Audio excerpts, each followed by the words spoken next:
Kolkata Bhawanipur मिट्टांग hotel रे सोना बेपारिया SL बैद्यआ Mardar हुईयाकाना और नोआ घटन बाबद तेगे पुलिस तेहें ओना होटेल तेको चालाव लेना तुनखी तलाश बाबदते और ओना रेनाग गे मिट्टांग हुडिंग माछा रेते देला बन नेल कालेगे 20 নম্বর লি রোডের এই বাড়িতেই থাকতেন শান্তিলাল বৈদ্য। বড়বাজারে তার সোনার ব্যবসা রয়েছে। এই যে বাড়ি এই যে দেখছেন মাঝের যে বহুতলটা ওই বহুতলের 3 তলায় উনি থাকতেন।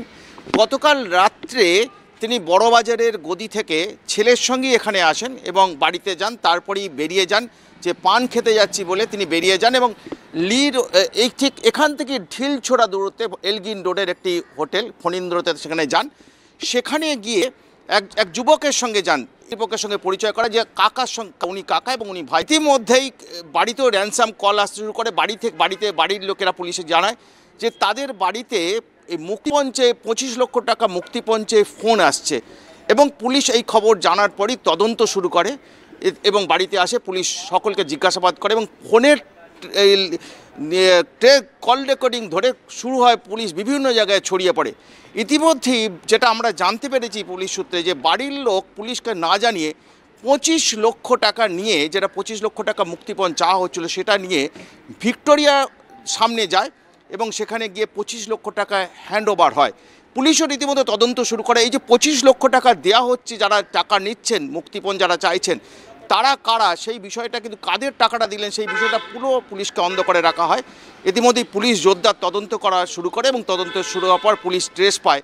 মোবাইল ফোন থেকে জানতে পারে যে ফণীন্দ্র গেস্ট হাউসে রয়েছেন এই আপনার শান্তিলাল বৈদ্য এবং সেখানে পুলিশ যায়, দেখে যে তার গলায় পেঁচানো অবস্থায়, অর্থাৎ দড়ি যে টেলিফোনের তার, সেই তার পেঁচানো অবস্থায় তাকে বেডের মধ্যে সে পড়েছিল, অর্থাৎ তাকে খুন করা হয়েছে।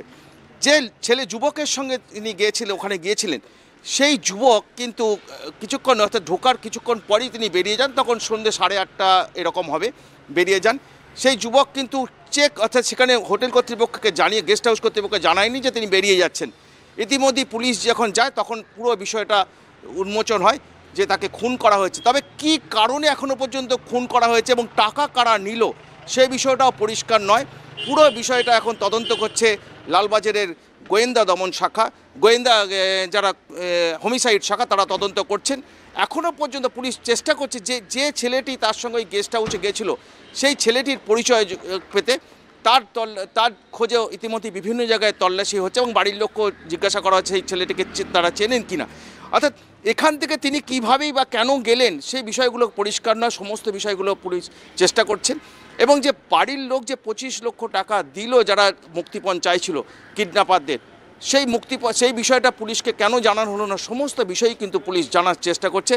জোরদার তদন্ত হচ্ছে। ইতিমধ্যেই ফরেন্সিক দল তারা তদন্ত করে গেছে আপনার ওই ফণীন্দ্র গেস্ট হাউসে, তারা খুঁটিয়ে দেখেছে, পুলিশ কুকুর আনা হয়েছে এবং যারা এর পিছনে রয়েছে, এই যারা ফোন করেছিল মুক্তিপণ যারা চেয়েছিল এবং যে যুবক এই অনেক পুলিশের প্রাথমিক সন্দেহ এই যুবকই কিন্তু, যে যুবকটা তার সঙ্গে গেছিল সেই কিন্তু খুনের সঙ্গে যুক্ত। পুরো ইতিমধ্যেই তাকে খুঁজে বার করতে জোরদার তল্লাশি চলছে। কে কে থাকেন এই বাড়িতে? ওয়াইফ আছে, ছেলে আছে। একটাই ছেলে? আর ছেলের বউ, নাতি পুতি সবাই আছে। আর আপনার ব্যবসাটা বড় বাজারে তো? সেটা বলতে ব্যবসার ব্যাপার। কালকে ছিলেন রাত্রে যখন বেরোয়? না, কে ছিল? নাইটে যারা ছিল তারা সকালে চলে গেছে। কখন শুনলেন আপনার ফোন হয়েছে? তো সকালে এসে শুনলাম এরকম মারা গেছে। যত বেলা হচ্ছে তত জানতে পারছি। লাস্ট কালকে বেরোতে কবে দেখেছেন আপনি লাস্ট? পরশু দিন। কটার সময় যেতেন এমনি? ছেলেও কি গদিতে বসতো? হ্যাঁ, ছেলেই যেত গাড়িতে? হ্যাঁ, ওরা তো গাড়িতে রিসিভ করে যেত। 3 তলার ফ্ল্যাট ওইটা? না, এই মাঝেরটা 3 তলা। ছেলে টেলে সব এখন তো গেছে ওখানে। পুলিশ এসেছিল? এখনো পুলিশ রয়েছে বাড়িতে? না, এখন আর পুলিশ আসেনি। কালকে এসেছিল শুনেছি। কাল রাত্রে এসেছিল। গলায় তো তার দিয়ে পিছিয়ে মেরে দিয়েছে। গাড়িতে শুনছি পুলিশ বলছে পচিয়ে বাইরে। একটু আগে এপিপি নিউজওয়ালা এসেছিলো, ওদের মুখেই শুনলাম আমরা সব, তবেই জানতে পারলাম। ওই টেলিফোনের তার ওটা দিয়ে পেঁচিয়েছে। ফণীন্দ্র গেস্ট হাউসে। ফণীন্দ্র ওইখানে কি যেতে নাকি নাকি তা বলতে হবে। আপনাদের সঙ্গে কথাটা তো হতো কখনো?